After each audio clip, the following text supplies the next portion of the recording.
जय हिंद साथियों, इस वीडियो में हम आपके सामने जीएस पोर्शन देखने वाले हैं जो कि आपको सक्षमता 1 में हुए 3/3/2024 के शिफ्ट तीसरे नंबर यानी 3 वर्ष होने वाले शिफ्ट में पूछे गए सवाल है। तो चूंकि 150 सवाल पूछे जाते हैं, लेकिन मैं आपको जीके जीएस के इसमें सवाल दिखाने वाला हूँ कि किस टाइप के सवाल आते हैं।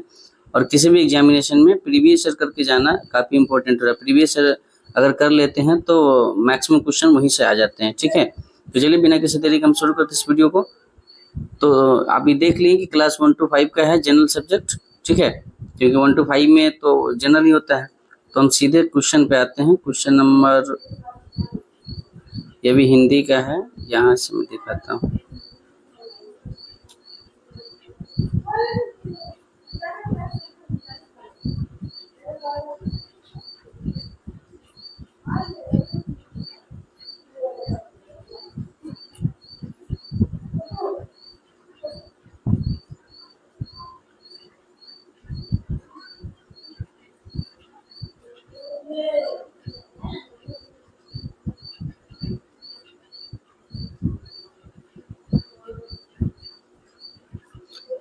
यहाँ से हमारा शुरू है। देखिए, पहला सवाल क्या पूछा गया था कि निम्नलिखित में से कौन सा राज्य जो है बांग्लादेश के सीमा से नहीं बनाता है। तो इसका आंसर क्या हो जाएगा? ऑप्शन नंबर मणिपुर हो जाएगा इसका आंसर। करेक्ट आंसर है मणिपुर। ऑप्शन नंबर हो जाएगा सी। आप इसको भी अगर याद कर लीजिएगा, देखिएगा मैक्सिमम क्वेश्चन जो है आपको 50% क्वेश्चन यहीं से आ जाएगा हूबहू। क्योंकि चूंकि आप ही बताइए कि मतलब कितना क्वेश्चन बनाएगा, 150 क्वेश्चन। और पिछले बार जो एग्जाम चली थी वो 26 से लेकर 5 तक यानी 10 दिन चली थी, लगभग 1500-1600 सवाल थे। तो कहाँ से आएगा? और हर शिफ्ट में जो है सवाल पिछले बार रिपीट हुआ था। 20-20, 25-25 सवाल सेम क्वेश्चन आ जाते थे। ठीक है, जो पहले शिफ्ट में वही दूसरे शिफ्ट में आ जाता था। दूसरा सवाल है, पदार्थ के किसी भी रूप का कोई निश्चित आकार नहीं होता, बल्कि उसका आयतन निश्चित होता है।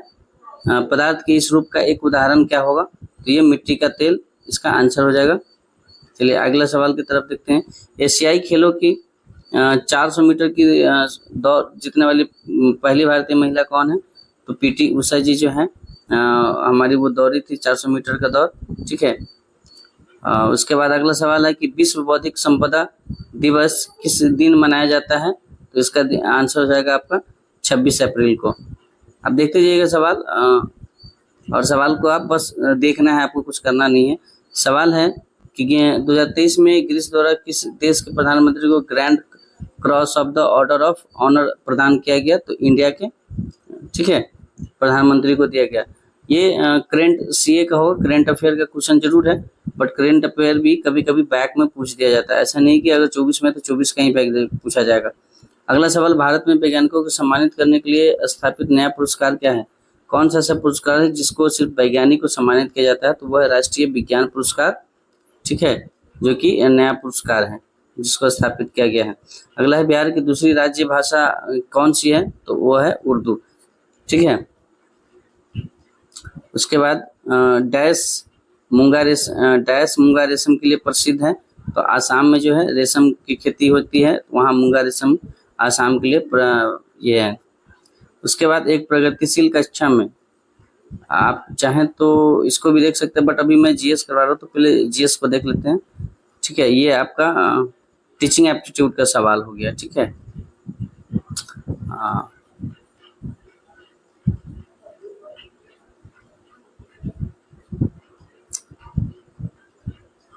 सवाल पूछा गया था कि जर्मनी में नाजी पार्टी के नेता कौन थे? ये थे एडोल्फ हिटलर। उसके बाद अगला सवाल, भारत में चुनाव कराने के लिए कौन जिम्मेवार होता है? तो भारत का चुनाव आयोग, इलेक्शन कमीशन के द्वारा चुनाव कराई जाती है। लोकतंत्र में राजनीतिक दलों की भूमिका क्या होती है? तो राजनीतिक दलों की भूमिका क्या होती है? आंसर हो जाएगा नागरिक को राजनीति में भाग लेने के अवसर प्रदान करना। ठीक है, नागरिक को राजनीति में भाग लेने के अवसर प्रदान करना, ये लोकतंत्र दलों की ये होती है। उसके बाद समान पारिश्रमिक अधिनियम डैश में किस ईयर प्रस्तावित किया गया था? समान पारिश्रमिक नियम, ये हो जाएगा 1976 ईस्वी में। क्षेत्रफल के हिसाब से भारत दुनिया का कौन सा देश है? 7वां स्थान, यानी क्षेत्रफल की दृष्टि से भारत का जो पूरे विश्व में है वो 7वां स्थान है। ठीक है, निम्नलिखित में कौन सा देश भारत की सबसे छोटी सीमा साझा करती है? तो अफगानिस्तान के साथ जो है वो भारत की सबसे छोटी सीमा साझा करती है। जालियांवाला बाग हत्याकांड के विरोध में किसने अपना कैसरे हिंद तगमा लौटा दिया था? तो ये महात्मा गांधी जी के पास कैसरे हिंद का तगमा था, लेकिन जलियांवाला बाग हत्याकांड के बाद इन्होंने ये उपाधि लौटा दी थी। काकोरी ट्रेन एक्शन किस वर्ष हुआ था? 1925 ईस्वी में। नमक सत्याग्रह की शुरुआत में सिर्फ कितने लोग गांधी जी के साथ थे? 78। जब नमक सत्याग्रह की शुरुआत हुई थी तो शुरुआत में मात्र 78 लोग गांधी जी के साथ आए थे। फिर धीरे धीरे कारवा बढ़ता गया और जनसंख्या बढ़ती गई। भीमराव अंबेडकर के साथ कांग्रेस और गांधी जी ने कौन सी संधि की? पूना एक्ट की संधि की। ठीक है। 1929 में कांग्रेस का वार्षिक अधिवेशन कहाँ हुआ था? लाहौर में हुआ था। ये देख लीजिए कि इस टाइप के ही सवाल, यही सवाल पूछा गया था। ये 3 मार्च का पूछा गया सवाल है 3 बजे वाला शिफ्ट में। ठीक है, आफ्टरनून वाला शिफ्ट में। और देखिएगा बहुत सारा सवाल यहाँ से आपको जो है आएगा। द्वितीय विश्व युद्ध के शुरू होने पर किस राजनेता को घर में नजरबंदी का सामना करना पड़ा? सुभाष चंद्र बोस जी को। सुभाष चंद्र बोस ने कांग्रेस से अलग पार्टी कब बनाई थी? Forward block. कौन सी पार्टी बनाई थी जिसका नाम था फॉरवर्ड ब्लॉक? सुभाष चंद्र बोस ने कौन सा नारा दिया था? तो नारा दिया था, इन्होंने 2 नारा दिया था, तुम मुझे खून दो मैं तुम्हें आज़ादी दूंगा और दिल्ली चलो, दोनों नारा दिए थे। इसका करेक्ट आंसर हो जाएगा ऑप्शन सी, बोथ। जून 1992 में पहले अंतर्राष्ट्रीय पृथ्वी शिखर सम्मेलन के लिए 100 से अधिक राष्ट्राध्यक्ष ब्राजील के किसमें मिले? तो रियो डी जेनेरियो एक स्थान है, वहाँ पे ये सभी लोग मिले थे। कौन सा बौद्ध तीर्थ स्थल और यूनेस्को विश्व धरोहर स्थल भी बिहार में स्थित है? महाबोधि मंदिर। ठीक है। सुंदरबन के जंगल को और क्या कहा जाता है? तो ये हो जाएगा इसका आंसर मैंग्रोव। देखिए वीडियो अगर अच्छी लगे तो प्लीज लाइक करिएगा और पहली बार आए हो तो चैनल को सब्सक्राइब करिएगा। और अगर इस वीडियो को अच्छी लग रही हो तो आप लोग कहिएगा तो और भी जो शिफ्ट के सवाल है मैं आपको दिखा दूंगा। चूंकि मेरा सब्जेक्ट गणित है, मैं जीएस का शिक्षक नहीं हूँ, बट आपको दिखाने के लिए मैं ये दिखा रहा हूँ कि आप इस तरीके के सवालों को करके जाए, एक बार देख के जाएंगे तो वहाँ पे बहुत आसानी होगी। ठीक है, क्योंकि अभी यहाँ पे एलोबरेट करने का समय नहीं है। बिहार में मुख्यतः किस प्रकार के वन पाए जाते हैं? तो पर्णपाती वन भारत में अधिकतर पाए जाते हैं। टिहरी बांध आंदोलन मुख्यतः किस राज्य से संबंधित है? उत्तराखंड से। उत्तराखंड में टिहरी बांध है। कौन सा खनिज आधारित उद्योग नहीं है? तो रबर जो है वो खनिज उद्योग नहीं है। आयतन की गणना, ये तो आपका हो गया सवाल त्रिविमीय, ये तो गणित का सवाल हो गया, 3 डायमेंशनल होता है। गणित का मैं सवाल जो है अगर आप कहेंगे तो मैं गणित का भी सवाल दिखाऊंगा आपको।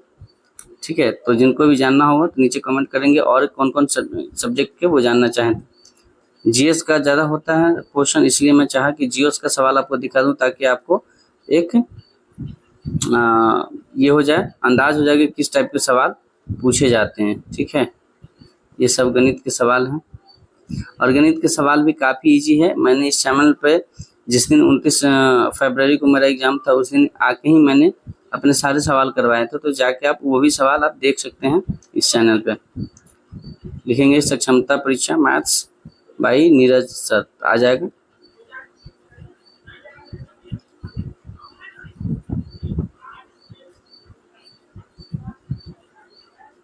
तो अगला सवाल है कि भारत एक ऐसा देश है जहाँ कई त्यौहार मनाए जाते हैं। मकर संक्रांति 14-15 जनवरी को मनाया जाता है। गुजरात के लोग इन दिन खुशियों से क्या उड़ाते हैं? तो पतंग उड़ाने का जो है ये है। हमारे बिहार में भी पतंग उड़ाए जाते हैं। बड़े पौधे क्या कहलाते हैं? तो बड़े पौधा पेड़ कहलाते हैं। और सवाल कई जगह शिफ्ट में ये भी आते हैं कि छोटे पौधे क्या कहते हैं? तो वो आपका जड़ी बूटी कहलाएगा। गुलाब का पौधा क्या है? तो ये देखिए जड़ी बूटी है। गुलाब का पौधा छोटा है तो इसको जड़ी बूटी का नाम दिया गया। उस पंक्षी का नाम बताइए जिसके सिर के सामने आंखें होती है? तो ये उल्लू हो जाएगा। ठीक है, उल्लू का सिर के सामने ही आंख होता है। किस बीमारी व्यक्ति को तुरंत ऊर्जा प्राप्त करने के लिए क्या दिया जाता है? तो ग्लूकोज ड्रिप दिया जाता है। ठीक है, चॉकलेट तो नहीं दिया जाएगा। आइसक्रीम और पिज्जा ये सब सारी चीज़ तो शरीर के लिए हानिकारक है, तो ग्लूकोज का ड्रिप दिया जाता है ताकि जल्दी एनर्जी आए।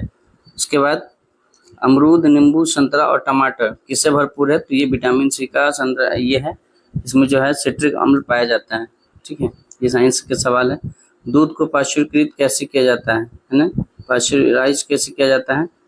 तो इसका आंसर हो जाएगा इसे 71 डिग्री सेल्सियस पे 15 सेकंड के लिए और 62 डिग्री सेल्सियस पे 32 मिनट तक गर्म करके इसको जो है आश्चर्यकृत किया जाता है। निम्नलिखित में से कौन सा कथन गलत है? देखिए, रतौंधी विटामिन ए की कमी के कारण होती है, तो ये सही बात है। विटामिन ए की कमी के कारण जो है रतौंधी होती है। विटामिन डी की कमी से हड्डी और मांसपेशियां कमजोर होती है, ये भी सही है। सौंदर्य विटामिन का नाम विटामिन ई को दिया गया है, यानी सुंदरता बनाना तो विटामिन ई की संख्या ज़्यादा होनी चाहिए। पेलाग्रा विटामिन बी ए1 की कमी के कारण होता है, तो ये आंसर जो है आपका गलत हो जाएगा। तो ऑप्शन नंबर डी जो है इसका सही आंसर हो जाएगा। निम्नलिखित में से कौन सा जोड़ा गलत है? आयरन एनीमिया सही है।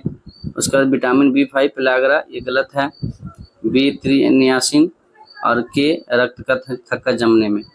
ऑप्शन नंबर इसका देख लीजिएगा। निम्नलिखित कथनों में विचार करें, उनमें से कौन सा गलत है? तो इसका आंसर जो है गलत हो जाएगा। टेटनस और हैजा बैक्टीरिया और जल जनित बीमारी है, बाकी आप ऑप्शन देख लेंगे। खरपतवार क्या है? तो खरपतवार अवांछित पौधे हैं। अवांछित कहने का मतलब जो आपको जरूरत नहीं है और बिना जरूरत का, बिना इच्छा का वो पौधा आ गया है, तो उसे अवांछित पौधा कहते हैं। माउंट एवरेस्ट की चोटी पर चढ़ने वाली प्रथम पहले व्यक्ति कौन नहीं थे? तो कौन नहीं थे? तो सुशील कुमार। सुशील कुमार तो आपको पहलवान है, ठीक है, तो ये कैसे चढ़ेंगे? मतलब गोलकुंडा किले में कितने बुर्ज है? तो 87 बुर्ज है इसमें, देख लीजिए। गेटवे ऑफ इंडिया कहाँ स्थित है? ये मुंबई में है ना। भारत की सबसे पुरानी नदी घाटी परियोजना की कौन है? दामोदर इसे कहा जाता है। यही टाइप का सवाल पूछा था, बहुत आसान सवाल। किस स्थान को दक्षिण भारत का मैनचेस्टर कहा जाता है? कोयम्बतूर को कहा जाता है, ठीक है। भड़क्का से आगे गंगा जब बांग्लादेश में प्रवेश करती है तो क्या कहलाती है? वो पद्मा कहलाती है। ईंधन की एक निश्चित मात्रा पर मोटर वाहन द्वारा तय की गई मील की संख्या क्या कहलाती है? तो उसे माइलेज कहते हैं। निम्नलिखित में से किस जल निकाय का पानी खारा होता है? महासागर का पानी जो है वो खारा होता है। निम्नलिखित में कौन जल जनित रोग नहीं है? खसरा जो है जल जनित रोग नहीं, यानी जल से होने वाले रोग नहीं है खसरा, ठीक है। उसके बाद आप चलिए आगे। रुका हुआ पानी डैश में अधिक प्रचलित होती है? बरसात के मौसम में ज़्यादा रुका हुआ पानी जो है प्रचलित होती है। स्टेटमेंट और कंक्लूजन है, इसको आप पढ़िए और उसका आंसर दीजिए। तेल और पानी मिश्रित नहीं होते हैं, गर्म करने पर तरल पदार्थ सिकुड़ते हैं। उसका आंसर क्या है? ओनली वन इज करेक्ट, केवल ए सही है। तेल और पानी मिश्रित नहीं होते, तेल और पानी अलग अलग होते हैं, कभी भी मिक्स नहीं। जैसे दूध और पानी में अगर मिलाइएगा तो दोनों का कलर एक जैसा हो जाता है, लेकिन तेल और पानी जब मिलाएंगे तो दोनों अलग अलग रहता है, मिश्रित नहीं होता है। और गर्म करने पर तरल पदार्थ सिकुड़ता नहीं है ना, बाकी पिघल जाता है। नारियल की जटाओं से बना रेशा क्या कहलाता है? रस्सी। नारियल की रस्सी आप सुने होंगे। ग्रीष्म ऋतु की अल्प अवधि के दौरान इसको की मुख्य गतिविधि क्या है? ये शिकार है, ठीक है। पंजाब और हरियाणा में मृदा क्षति का प्रमुख कारण क्या है? लवणता और जल जमाव। टी कॉलोनी में रानी चींटी के कर्तव्य के अंतर्गत क्या आता है? तो इनमें से सब है। रानी चींटी सारा काम करती है, रानी चींटी भोजन एकत्र करती है, रानी चींटी अंडे देती है, ये तो सारा काम आ ही गया इसमें, ठीक है। इसके बाद अगला सवाल है हमारा, कथन पे विचार करिए कि ग्रीष्म ऋतु में पर्वतीय क्षेत्र में तापमान भिन्न भिन्न होता है, 4.5 से 15.5 डिग्री सेल्सियस के बीच होता है। यहाँ अधिकतर गर्म खून वाले जानवर रहते हैं। ऊपर दिए गए कथनों में से कौन सा सही है? ऑप्शन नंबर नहीं 1 और न 2, ठीक है, न 1 2, दोनों में से कोई भी सही नहीं है। फिर ये आपका कथन वाला है सवाल है, इसमें दिए कथन क्या है? कहता है कि कोयल अपना घोंसला आम के पेड़ों पर बनाती है।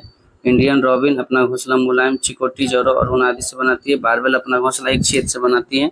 ऊपर दिए गए कथनों में से कौन सा सही है? तो इसका आंसर हो जाएगा ओनली 3, 2 और 3। ये और ये ऑप्शन आपका सही हो जाएगा, ठीक है। नीचे दिए गए कुछ जानवरों के नाम दिए गए हैं, उसमें से आपको क्या करना है? फॉर्म ऑफ पेयर ऑफ, इनमें से कौन सा जानवर सर्वाहारी जोड़ी बनाता है? सर्वाहारी जोड़ी यानी सब कुछ खाने वाला, ठीक है।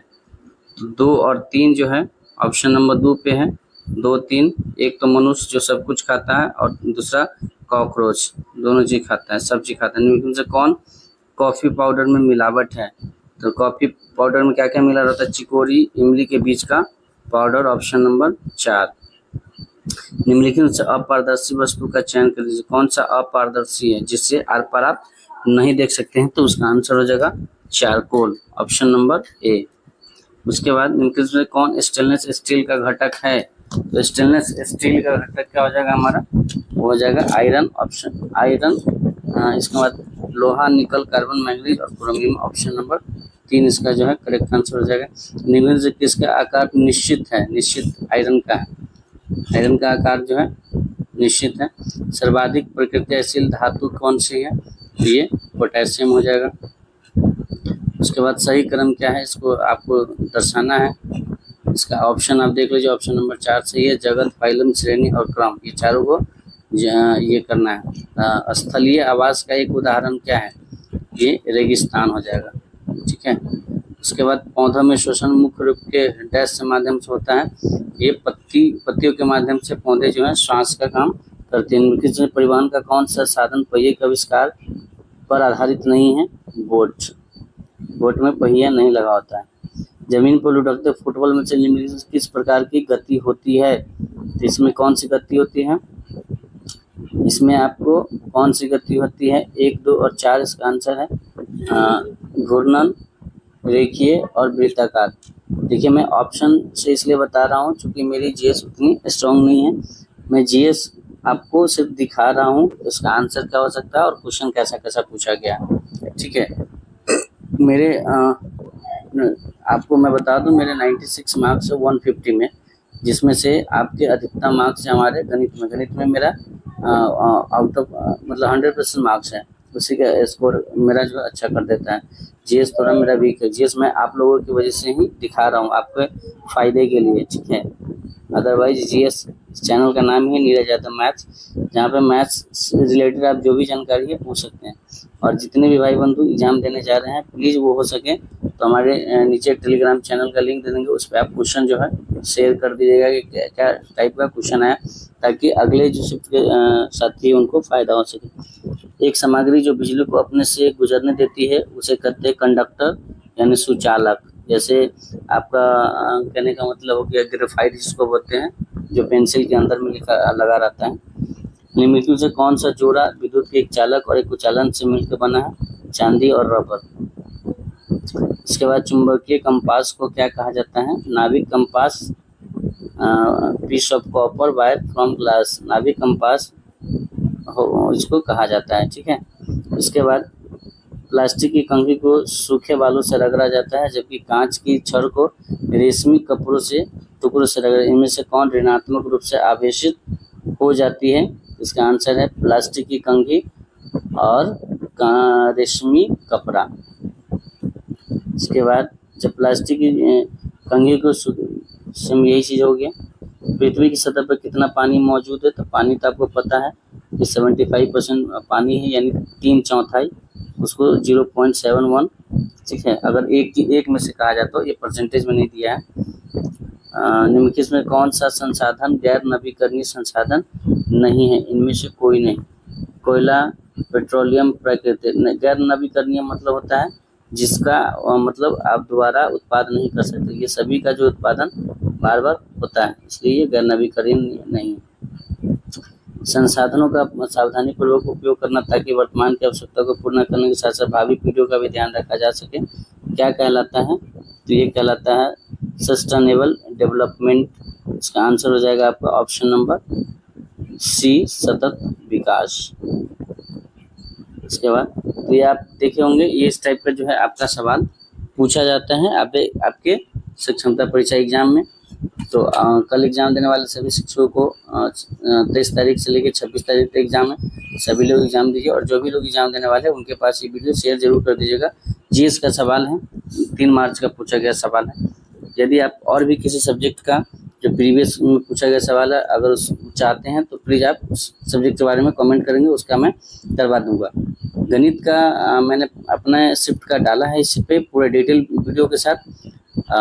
चूँकि आपको पता है कि गणित का इस पे सॉल्यूशन देना इजी नहीं होता है, उसके लिए व्हाइट बोर्ड पे आके खड़ा होकर देना पड़ेगा। तो जैसा आप लोग कहेंगे उस तरीके से मैं करवाने का प्रयास करूँगा। तो सबसे पहले कि इस वीडियो को अगर आपको अच्छा लगेगा और इससे अगर फ़ायदा होगा तो और भी लोगों के पास शेयर करिएगा। फिर जो कहिएगा, जिस तरीके का कमेंट आएगा उस तरीके का मैं प्रयास करूँगा। और जो भी शिक्षक कल जाएंगे एग्ज़ाम देने, प्लीज़ वो अपना टेलीग्राम चैनल पे जो है क्वेश्चन भेजने का प्रयास करेंगे जितना उनको याद हो। चलिए मिलते हैं नेक्स्ट वीडियो में, तब तक के लिए आप स्वस्थ रहिए, मस्त रहिए और अपने काम में व्यस्त रहिए। Thank you so much. जय हिंद।